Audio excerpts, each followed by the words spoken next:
construction du collège Payen-Bouët de Connay est un programme tout à fait conventionnel d'équipement public scolaire à l'occidental qui s'implante en province nord de Nouvelle-Calédonie, territoire kanak par essence, qui est confronté aujourd'hui à un développement territorial moderne.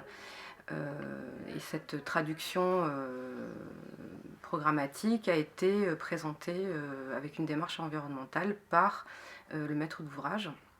Et nous avons voulu répondre à ce programme à travers un choix très particulier d'aménagement et un parti pris architectural fort pour faire converger ces exigences de construction moderne d'équipements scolaires et solennels dans un territoire qui a d'autres relations à l'espace, au temps et au sol.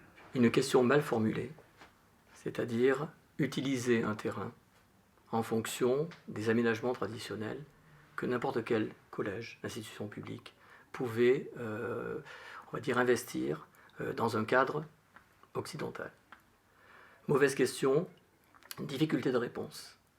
Donc, à partir de là, une sorte de choix qui a été de s'inspirer de ce qu'on a appelé la ville océanienne, c'est-à-dire le mode d'habiter des Kanaks, pour créer les conditions d'une reconnaissance et d'une appropriation des lieux. Le risque, eh bien, se faire exclure du concours. Et à ce moment-là, les Kanaks, d'un seul coup, les élus Kanaks, décident de nous suivre et de nous suivre pleinement. Et à partir de là, l'histoire commence, parce que tout dans la conception, dans l'aménagement, dans l'implantation, va prendre en compte les modes d'habiter, les modes d'organisation, les modes, y compris claniques, de ce que l'on trouve en terre coutumière chez les Kanaks. À partir du moment où le projet est devenu évident du point de vue de l'ancrage dans le territoire et dans le site, le rapport à la construction est devenu aussi simple et limpide, c'est-à-dire qu'on est allé vers deux systèmes constructifs parce qu'on avait deux orientations de bâtiments différents.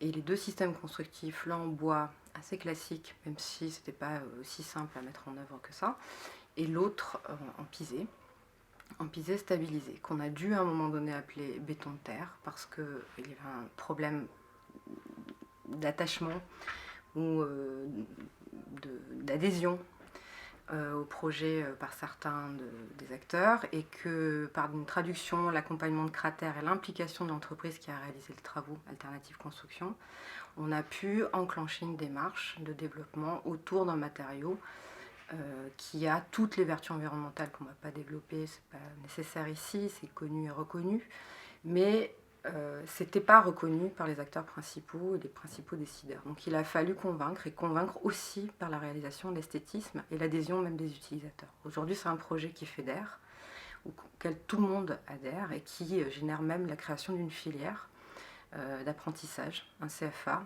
des métiers de la construction en terre. Voilà, c'était une initiative comme une première pierre, mais ce n'est pas de la pierre, c'est des premiers grains.